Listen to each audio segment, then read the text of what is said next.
அனைவருக்கும் வணக்கம். கதையின் பெயர் காரணங்கள். அத்தியாயம் 8. கிட்டத்தட்ட 9 மணி அளவில் தாயுடன் மாதவன் வீட்டுப்படி ஏறின நிமிஷத்தில் தன்னை பெற்றவளுடன் அவன் வருகைக்காக உஷா கூடத்தில் காத்திருந்தாள். உள்ளே நுழைந்தவர்கள் செருப்பை கழற்றக்கூட அவகாசம் தராமல், எங்க போய் ஊர் சுத்திட்டு வரீங்க அம்மாவும் பிள்ளையும் என்று உஷா வினவ, தலை முடியை இடக்கையால் ஒதுக்கியபடி மாதவன் அலட்சியமாய் சிரித்தான். எங்கே வேணா போயிட்டு வருவோம், அதை பற்றி உனக்கு என்ன? எனக்கு என்னவா? நான் உங்கள் ஒய்ஃப். ஊர் சுற்றுற புருஷனை ஏன்னு கேட்க தாலின்ற லைசன்ஸ் எனக்கு இருக்கு. ஊர் மேயிற பழக்கமும் தெருவில் ஒரு வீடு விடாமல் வம்பு பேசிட்டு வர்ற வழக்கமும் உங்கள் ரத்தத்திலேயே ஓடினது, எங்களுக்கு இல்லை. அடி செகண்ட் நானா? நான் சொல்ல வேண்டிய டைலாக் நீங்கள் சொல்லிட்டீங்கன்றதுக்காக அது நிஜமாயிடுமா? நீ பேசுறது வேணா டைலாக்காக இருக்கலாம், ஆனால் நான் சொன்னது நடக்கிறது தான். என்ன நடக்கிறது தான்? அதையே திருப்பி சொல்ல எனக்கு 2 செகண்ட் ஆகாது. முதல்ல நான் கேட்ட கேள்விக்கு பதில சொல்லுங்க. இத்தனை நாள் எங்கே சுற்றிட்டு வரீங்க? எங்கேயோ போவோம் வருவோம், இது அம்மா பிள்ளை விஷயம். உனக்கு என்ன? எனக்கு ஒன்றும் இல்லை. ஊரைத்தான் சுற்றுங்க, இல்லை உலகத்தையே சுற்றி வாங்க. எனக்கு ஒன்றும் அக்கறை இல்லை. ஆனால் 10 மணிக்கு மேலே வந்து சோத்தை போடுன்னு அதிகாரம் பண்ணுறது மட்டும் இங்கே வேணாம். இது என்ன ஹோட்டலா? இங்கே இருக்கிறவங்க உங்களுக்கு வேலைக்காரியா? பொழுதோடு வந்து சோத்தை தின்னுட்டு ராத்திரி பூரா பேயா சுத்துங்க, எனக்கு என்ன? இதுவரையும் சும்மா இருந்த சொர்ணம் பதறினாள். பாரா தம்பி, பாரா, உன் காது படவே என்ன பேய் பிசாசுன்னு சொல்கிறடா. நீங்கள் இருங்கம்மா, இன்னைக்கு 2ல் 1 பார்த்துட்டு தான் மறுவேலை. என்ன என்ன சொன்ன? சோத்தை கொட்டிக்கிட்டு வெளியில் போகிறது தானேன். இன்னைக்கு பூரா எங்கள் அம்மா கொலை பட்னி, தெரியுமா உனக்கு? காலையிலேருந்து பச்சை தண்ணி வாயிலப்படாமல் கிடந்திருக்காங்க, தெரியுமா உனக்கு? வாய் மட்டும் கிழிதே பெருசா. சோத்தை பொழுதோட சாப்பிட்றது தானேன்னு. உங்கள் அம்மா பட்னி தான் கிடப்பான்னு பிடிவாதம் பண்ணா அதுக்கு யார் மேலே பழி போடுறீங்க? இவங்களுக்கு சமைக்க உபச்சாரம் பண்ணி ஊட்டி விட மற்றவங்க என்ன வேலைக்காரியா? நானும் தெரியாமல் தான் கேட்குறேன். அதுக்காக தனக்கு வேணுன்றதை சமைச்சுக்கிட்டு தான் மட்டும் சாப்பிட்டு எழுந்துக்கிறது ரொம்ப நல்ல பழக்கமோ? தனக்கு மட்டும் அவங்க எங்கே சமைச்சுக்கிட்டாங்க? நான் சாப்பிட்ருக்கேன், நீங்கள் சாப்பிட்ருக்கீங்க, சின்னி சாப்பிட்ருக்கா. நமக்கெல்லாம் சமைச்சது கண்ணில் படலையா? இத்தனை பேருக்கு சமைச்சவங்களுக்கு எங்கள் அம்மாவுக்கு பட்னி போடுறதுக்கு மட்டும் பெரிய வேலையாக போயிடுச்சா? இதில் உப்பு தூக்கல், அதில் மிளகா கம்மின்னு வேணும்னா குத்தம் குறை சொல்கிறவங்களுக்கு எங்கள் அம்மா சமைச்சு போடணும்னு விதி ஒன்றும் இல்லை.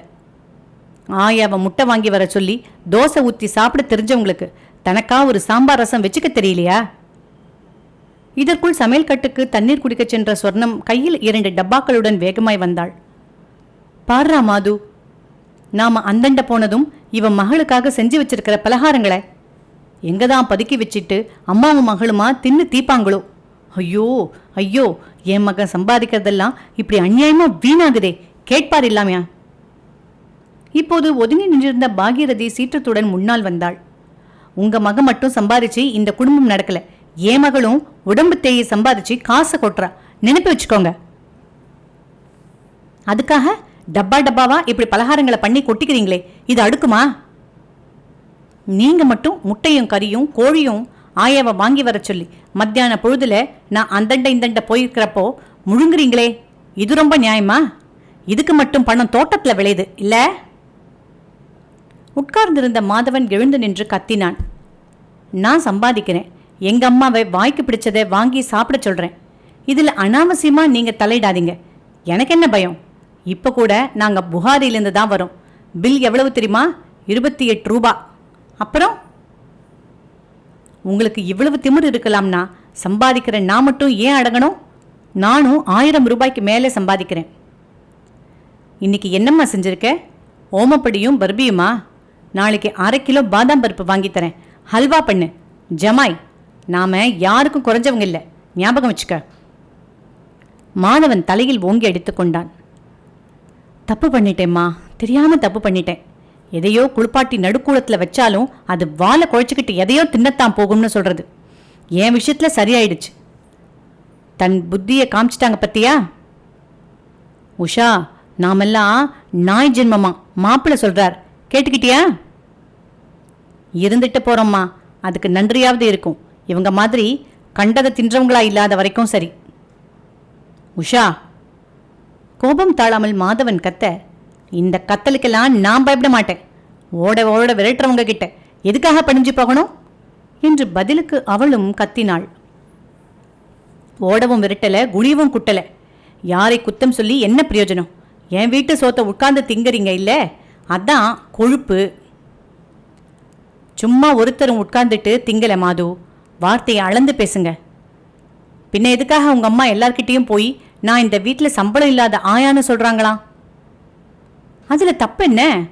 அவங்க ஆயாதானே. அந்த வேலையை பார்க்கத்தானே நீங்க மாமியார் கரிசனத்தோட கூப்பிட்டுக்கிட்டு வந்தீங்க. வருந்தி வருந்தி அழைச்சிட்டு இப்போ உட்கார்ந்து சாப்பிட்ற திமிரு கொழுப்புன்னு பேசுறீங்களே, இது உங்களுக்கு நல்லா இருக்கா? பெருசா எங்க அம்மா சொன்னதை எடுத்து விடுறீங்களே. உங்க அம்மா மட்டும் ரொம்ப சாது. ஒருத்தர் விடாம எல்லாரையும் கூப்பிட்டு வச்சுக்கிட்டு உஷாவுக்கு சம்பாதிக்கிற திமிரு, புருஷனை மதிக்கிறதில்ல, மயக்கி என் பிள்ளைய கைக்குள்ள போட்டுக்கிட்டான்னு அசிங்கமா பேசுறாங்களே, இதை கண்டிக்க துப்பு இல்லை. பெருசா என்கிட்ட வரிஞ்சு கட்டிக்கிட்டு சண்டைக்கு வந்துட்டீங்க. துப்புக்கு இப்படி பேசின நான் பொல்லாதவன் ஆயிடுவேன் உஷா. இப்போ மட்டும் ரொம்ப நல்லவர் இல்லை? உண்மையை சொன்னா பொத்துக்கிட்டு வருது. சே, நாக்கில் நரம்பு இல்லாத ஜென்மங்க. பாருடா பாருடா, இவ என்னென்னமோ சொல்லி நாம கேட்டுக்கணும்னு தலைவிதி இருக்கு. பாருடா. நீங்க நாயின்னு சொல்லி கேட்டுக்க எங்களுக்கு மட்டும் குழு குழுன்னு இருக்குன்னு நினைச்சிங்களா சம்பந்தியம்மா? நேருக்கு நேராக பாகிரதி கேட்டுவிட சர்ரென்று சீறினாள் சொர்ணம். சே, இன்னொரு தரம் என்ன சம்பந்தி அம்மான்னு சொல்லாதே. எனக்கு மட்டும் ரொம்ப ஆசை. தேரி உங்களை. ஆவேசத்துடன் பேச முற்பட்டவளை உஷா புகுந்து தடுத்தாள். விடுமா, இவங்களுக்கு சரியா பேசி உன்னை தாழ்த்திக்காதே. பெண்ணை பார்த்துக்க நீ தேவைப்பட்டப்ப குழஞ்சாரு, இப்ப அம்மா பக்கத்துல நிக்கிற தைரியத்துல எடுத்தெறிஞ்சு பேசுறாரு. அவர் குணம் நல்லா புரிஞ்சு போச்சு. இதோட விடு, இவங்க கிட்ட நமக்கென்ன என்றவள் அம்மாவின் கையை பற்றி அழைத்து கொண்டு தன் அறைக்கு சென்றாள். அன்றிரவு மாதவன் அந்த அறைக்குள் வரவே இல்லை. கூடத்தில் படுத்துக்கொண்டு தண்ணீர் வேண்டுமென்றாலும் அம்மா என்று தாயாரை அழைத்து பேசினான். மறுநாள் காலை போட்டி போடுவது போல சொர்ணம் 5க்கெல்லாம் எழுந்து காஃபி போட்டுவிட்டு மகனுக்கும் தனக்கும் கலந்து எடுத்துக்கொண்டு நடு கூடத்தில் உட்கார்ந்து வேண்டுமென்றே உறக்க பேசினாள். எல்லாரையும் வைக்கிற இடத்துல வைக்கணும், இனியாவது நீ புரிஞ்சுக்கடா. என்ன மனசுல நினைச்சுக்கிட்டு இந்த ஆட்டம் போடுறாளுவ? எனக்கு கையில்லையா? காரியம் பண்ணி பழக்கம் இல்லையா? நான் 8 ஊருக்கு செய்வேன். தம்பி, இவளுங்க தயவு நமக்கு எதுக்கு? போனா போகுது, இத்தனை நாளா நாட்டாம பண்ணி பழகிட்டாளான்னு விட்டு கொடுத்து போக தலையில மிளகா அரைச்சில்ல வைக்கிறா. நாம என்ன ஏமாந்த சோனைக்கிறீங்களா? இப்ப 5க்கெல்லாம் காஃபி குடிக்கலையா? இந்த மாதிரி எல்லாத்தையும் நாமளே செஞ்சுக்கிட்டா போகுது. பேசியதோடு நிற்காமல் ஆயா வந்தவுடன் முதல் வேலையாக ஆட்டுக்கறி வாங்கி வரச் செய்து சமையல் கட்டில் உட்கார்ந்து அதை நறுக்கினாள். பாகீரதிக்கும் உஷாவுக்கும் அறவே பிடிக்காது என்று தெரிந்தும் வேண்டுமென்றே வீட்டு பாத்திரங்களை எடுத்து கறி குழம்பு வைக்க பயன்படுத்தி கொண்டாள். காலை 8க்குள் கறி குழம்பின் மனம் வீடு புறாவும் பரவிவிட முதல் நாள் பாகீரதி அரைத்து வைத்திருந்த இட்லி மாவை எடுத்து ஊற்றி ஆபீஸுக்கு கிளம்பும் மகளுக்கு சுட சுட பலகாரம் பரிமாறினாள். சாப்பிடு தம்பி, இனி நாம யாருக்கும் பயப்பட வேணாம். இவங்களுக்காக நம்ம நாக்கை அடக்கிக்கிட்டுறது மரியாதை போனதுதான் மிச்சம். இனி நாம இருக்கிறபடி இருப்போம். என்ன சொல்ற நீ? அட்டகாசமாக அம்மா பேசியது உஷாவின் பேச்சு நடத்தையால் புண்பட்டு போயிருந்த மாதவனின் மனசில் குஷியை உண்டு பண்ண சிரித்தபடியே வயிறு முட்ட சாப்பிட்டு அவன் புறப்பட்டான். உஷா அன்றைக்கு காலேஜுக்கு போகவில்லை. கடைக்கு போய் 2 ஸ்டவ், சில புது பாத்திரங்களை வாங்கி வந்தாள். சாப்பாட்டறையில் ஒரு மேஜை போட்டு அவற்றை வைத்து, இந்த வீட்டில் நமக்கில்லாத உரிமையாமா? நீ பாட்டுக்கு சாம்பார், ரசம், பொரியல் பண்ணு. அடுப்பையும் பாத்திரங்களையும் எடுத்துக்கிட்டா நாம பட்னி கிடந்துடுவோம்ன்ற நினைப்பா? என்னமோ சொல்வாங்களே, சீப்பை ஒளிச்சு வச்சா கல்யாணம் நின்றுடுமான்ற மாதிரி இவங்க என்னதான் நினைச்சுக்கிட்டு இருக்காங்களோ தெரியல. அதையும் பார்த்துடுவோம். என் ஸ்நேகிதி ஹஸ்பண்ட் இந்தியன் ஆயிலில் இருக்காரு. 2nd சிலிண்டருக்கு ஏற்பாடு பண்ணுறேன்னு சொல்லியிருக்கா. நாளைக்கே அவகிட்ட நிலைமையை விளக்கி இன்னொரு சிலிண்டர் அடுப்பு வாங்கிட்டா போகுது. நீ கவலைப்படாதம்மா என்று அடித்து பேச அந்த கணத்திலிருந்து அந்த வீட்டில் 2 சமையல்கள் என்பது தீர்மானமாயிற்று. இப்படி தனி படுக்கை தனி சமையல் என்று ஆகி சில நாட்கள் ஆன பிறகு குழந்தையை பாகீரதி சின்னி என்று அழைப்பதை ஏன் பண்ணின்னு கூப்பிடலாமே, இன்னும் நல்லா இருக்குமே என்று சொர்ணம் கேலி பண்ண, ஆமா உங்க புத்திக்கு அதுதான் ரசிக்கும் என்று பாகீரதி பதில் கூற, அன்றைக்கு மாதவனும் உஷாவும் வீடு திரும்புகையில் ஆளுக்கு ஒரு மூலையில் உட்கார்ந்து இருவரும் அழுது மற்றவர் மேல் கண்ணா பின்னாவென்று புகார் சொல்ல, இதன் காரணமாய் உஷா கத்த, உணர்ச்சி வயப்பட்டு போன மாதவன் கை நீட்டி அவளை அடக்க, பிறகென்ன, சண்டைதான், அழுகைதான். இப்படி கோபம், ஏசல், வாக்குவாதம் என்று நாட்கள் நகர்கையில் இருக்கிற அமர்க்களம் போதாதென்று மாதவனுக்கு ஊட்டி ஆராய்ச்சி கூடத்துக்கு டிரான்ஸ்ஃபர் ஆன செய்தியும் சேர்ந்து கொண்டு நிலைமையை இன்னும் அதல பாதாளத்துக்கு தள்ளியது. இதோடு இந்த அத்தியாயம் முடிவுற்றது.